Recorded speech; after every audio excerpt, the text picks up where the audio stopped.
নির্বাচন না সংস্কার, রাজনৈতিক অঙ্গনে এই নিয়ে চলছে কথার লড়াই। এই তর্কে নতুন করে যোগ হয়েছে অন্তর্বর্তী সরকার একপক্ষ না নিরপেক্ষ। তারা কি আদৌ জনগণের প্রত্যাশা পূরণে কার্যকর পদক্ষেপ নিয়েছেন, সেই প্রশ্নও এখন রাজনৈতিক মহলে।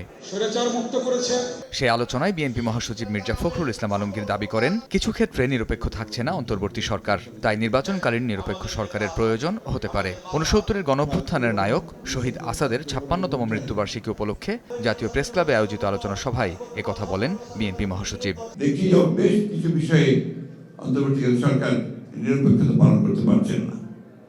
আমি তাই অনুরোধ করব, আমি প্রত্যাশা করব যে আমরা আশা করি যে অন্তর্বর্তীকালীন সরকার তারা সেই নিরপেক্ষতা পালন করবেন। নির্বাচন দেরি হলে অপশক্তি মাথাচাড়া দিতে পারে এমন দাবি করে মির্জা ফখরুল আশা প্রকাশ করেন ডক্টর ইউনূসের সরকার জনগণের ইচ্ছার প্রতিফলন ঘটাবে। এই ন্যূনতম যে সংস্কার হচ্ছে নির্বাচন কেন্দ্রিক, সেই সংস্কারগুলো করেই আমাদের দ্রুত নির্বাচনের পথে যাওয়া উচিত এবং নির্বাচনের মধ্য দিয়ে যে সরকার বেরিয়ে আসবে তাদের দায়িত্ব হবে এখানে আপনার পুরোপুরিভাবে সেই সংস্কার যে কমিটমেন্ট আমাদের আছে, একত্রিত কমিটমেন্ট, সেই কমিটমেন্টকে বাস্তবায়িত করা, জনগণের প্রত্যাশাকে পূরণ করা।